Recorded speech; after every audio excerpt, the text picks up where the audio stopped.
ایک صحابی نے عرض کیا تھا کہ یا رسول اللہ صلی اللہ علیہ وسلم میں نابینا ہوں، مجھے نظر نہیں آتا، اجازت ہے گھر میں نماز پڑھ لوں؟ تو میرے کریم علیہ السلام نے فرمایا تیرے کانوں میں اذان کی آواز جاتی ہے؟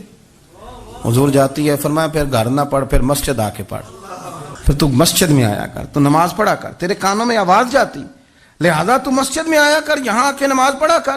بہت سارے لوگ ہیں عدم دلچسپی، ہاں گھر میں بھی نماز پڑھنی چاہیے۔ مشکات میں حدیث ہے، نبی پاک علیہ السلام نے فرمایا اپنے گھروں میں مسجدیں بناؤ، یعنی ایک جگہ مخصوص کرو ہاں جہاں صرف نماز پڑھی جائے گی۔ فرمایا اپنے گھر میں مسجد بناؤ اور کچھ حصہ نماز کا گھر میں بھی پڑھا کرو، کچھ نوافل، کچھ سنتیں، کچھ حصہ گھر میں بھی نماز کا پڑھا کرو۔ فرمایا اپنے گھر کو قبرستان نہ بناؤ۔ اس کا مطلب ہے جس گھر کے اندر نماز نہ پڑھی جائے بالکل، اس گھر میں سارے زندے لوگ بھی رہتے ہوں تو گھر قبرستان ہے۔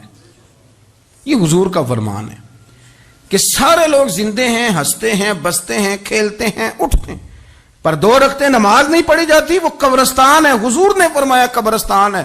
جتنی مرضی ٹائلیں لگی ہوئی ہوں، ہر کمرے میں اے سی ہو، بڑا شاندار باتھ روم ہو، ساری سہولتیں ہوں، اگر گھر والے گھر میں کچھ نماز نہیں پڑھتے، خواتین نہیں پڑھتی، مرد کچھ نفل نہیں پڑھتے، وہ قبرستان ہے۔ اور جس گھر میں کوئی اٹھ کے سویرے تہجد کا وضو کرتا ہے، وہ مردوں کا گھر نہیں، وہ تو زندوں کا گھر ہے۔ بچوں کو تکلیف تو ہوتی ہے جب سویرے بوڑھے اٹھ کے تہجد کا وضو کرتے ہیں، کیونکہ ان کے سونے کا ٹائم ہی وہ ہوتا ہے جب بابے اٹھ جاتے ہیں۔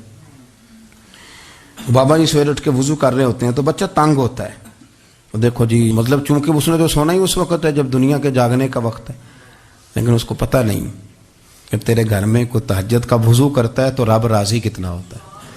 ہو سکتا ہے تیری بھی بڑی خطائیں اس کی وجہ سے معاف ہو جاتی ہیں۔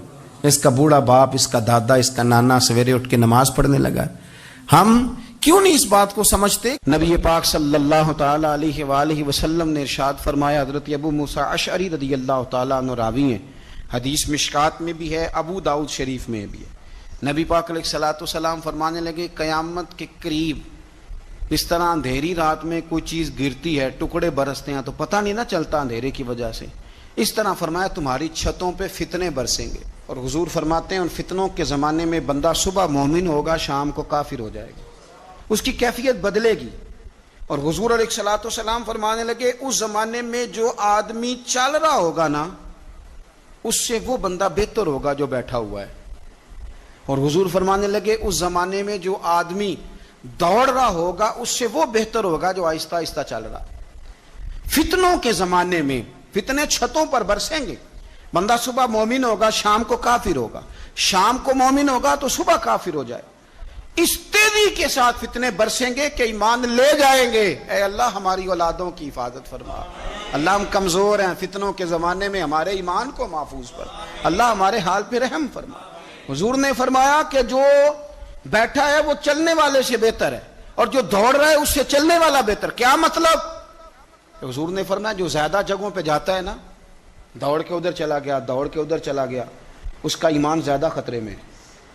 اور جو بیٹھا ہے ایک جگہ جم کے بیٹھا ہے، سکون سے بیٹھا ہے، آج بیماری نہیں لگ گئی، لوگ کہتے ہیں میں نے اس کی بھی تقریر سنی، پھر میں نے اس کی بھی سنی، پھر میں ادھر بھی گیا، الجھ گئے، ختم ہو گئی بات۔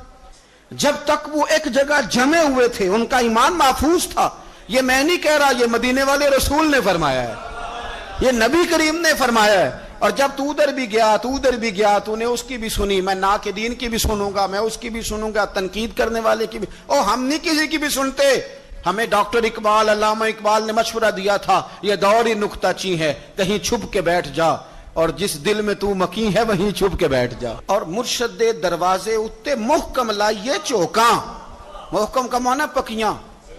میاں صاحب کہتے ہیں مرشد دے دروازے اتے محکم لائیے چوکاں، ایویں نویں نویں نہ یار بنائیے وانگ کمینے لوکاں۔